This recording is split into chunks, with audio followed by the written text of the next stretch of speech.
آخری چیز ہے، اس کے بعد بھی اگر آنکھ نہیں کھلتی کسی انسان کی تو میں نہیں سمجھتا کہ وہ اپنے گرد اس نے جو یہ فلا تزکوا انفسکم، اس نے جو اپنے گرد تزکیہ نفس کا ایک مصنوعی حالہ بنا لیا ہے، کبھی بھی وہ اس حالے سے نکل سکے گا اگر اس حدیث سے بھی آنکھ نہ کھلی۔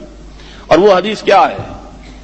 مولانا اشرف علی تھانوی نے اس کو اپنے جو خطبات جمعہ ہیں ان میں نقل کیا ہے، بیہقی کی روایت ہے۔ اوحى اللہ عز وجل الی جبرائیل علیہ الصلوۃ والسلام ان اقلب مدینۃ کذا وکذا باہلھا، اللہ نے حکم دیا حضرت جبرائیل کو فلاں فلاں بستیوں کو الٹ دو اس کے رہنے والوں سمیت۔ قال فقال، حضور نے فرمایا، اس پر حضرت جبرائیل نے عرض کیا بارگاہ خداوندی میں، ان فیھا عبدک فلانا لم یعصک طرفۃ عین، پروردگار اس بستی کو الٹ دوں، اس میں تو تیرا فلاں بندہ بھی ہے جس نے کبھی پلک جھپکنے جتنی دیر بھی معصیت میں بسر نہیں کی۔ اب آپ اندازہ کیجئے، یہ جو ہے نا اپنے آپ کو رگڑنا اور مانجنا اور پوری زندگی رگڑنے میں اور مانجنے میں لگا دینا، ہم بعض بزرگوں کے تذکرے میں سنتے ہیں اتنے اللہ والے تھے، اتنے اللہ والے تھے کہ ان کا گھوڑا بھی کوئی مشکوک دانہ نہیں کھاتا تھا، اور وہ خود جو ہے وہ انگریز کی عدالت میں بیٹھے ہوئے اور انگریز کی نوکری کر رہے تھے۔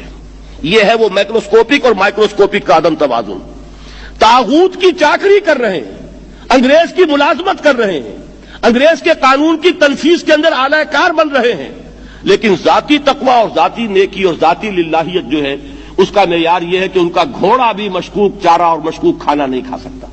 یہ ہے وہ عدم توازن، اس کو نوٹ کیجئے گا، جس کو کہ اس حدیث میں محمد الرسول اللہ صلی اللہ علیہ وسلم نے واضح کر دیا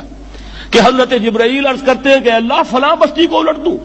اس میں تو تیرا فلاں بندہ بھی ہے جس نے پلک جھپکنے جتنی دیر بھی معصیت میں بسر نہیں کی۔ ذاتی نیکی کا اب اس سے اونچا کوئی مقام کوئی شخص مجھے اگر بتا سکے تو میں اس کا مرید ہو جاؤں گا۔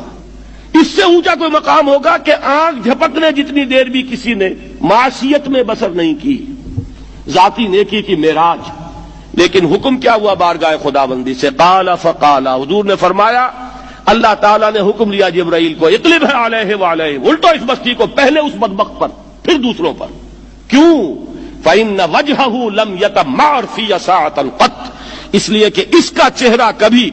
میری غیرت میں سرخ نہیں ہوا، اس چہرے کا رنگ نہیں بدلا۔ بے غیرت انسان، بدیاں پھیلتی رہیں، میرے دین کو روندا جاتا رہا، میری شریعت کی دھجیاں بگڑتی رہیں، عوامر کا مذاق اڑایا جاتا رہا، نواہی کے لیے دنیا کے اندر جن چیزوں سے میں نے روکا اس کے لیے فلسفے تراشے گئے،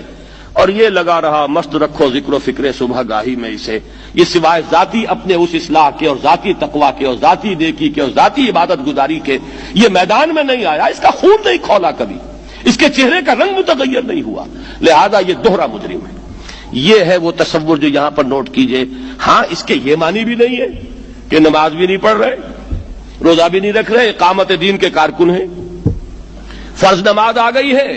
وہ چلی جا رہی ہے، جماعت کا کوئی اہتمام نہیں ہے۔ اب یہ دو انتہائیں ہیں، ایک انتہا یہ کہ وہ تزکیہ نفس جو ہے اسی میں وہ رگڑنے اور مانجنے کا عمل جاری ہے،